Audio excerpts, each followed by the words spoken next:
G'day, I'm just going to run through a quick how-to on changing the countershaft seal on a 2016 KTM 500.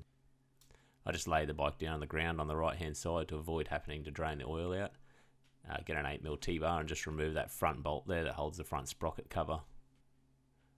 Once the bolt's out, just grab it and lift it up slowly out of the way. I tried removing this front bolt with a T-bar, but it was just spinning the wheel, so I got the rattle gun and just used it to break it free. If you don't have a rattle gun, you could probably use a friend just to hold the rear brake while it's in gear, or you try to loosen that front bolt. Just grab the front sprocket there and wiggle it upwards. Tried to pull the sprocket out of the chain there, but it didn't work without slipping the chain off the rear sprocket. Once that was out of the way, I just gave it a good wipe around there to get rid of any excess dirt so it didn't fall into the engine. I just grabbed a flat blade screwdriver and carefully pried the countershaft sleeve out of the way. Just gave it a quick wipe over and inspect to make sure there was no damage to the actual sealing surface. Next, I just got a small piece of wire with a little hook on the end, and down in the bottom there, if you fish around, you'll find a little O-ring. You have to hook onto that and pull that out. I tried a few different ways, but the way that seemed to work the best was just a big flat blade screwdriver underneath the one of the edges of the seal and carefully pry it up on both sides, and you'll see eventually it pops out.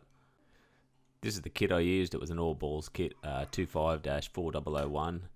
Comes with a new seal and a few O-rings. I then found a socket the right size just to fit around the outside edge of the seal to use as a seal driver. When you hit this in, you want to make sure you hit it in nice and square, otherwise it's going to bind up on one side and you'll risk damaging the new seal. Just go to your kit and just match up the same size O-ring, pull one out and put that back on.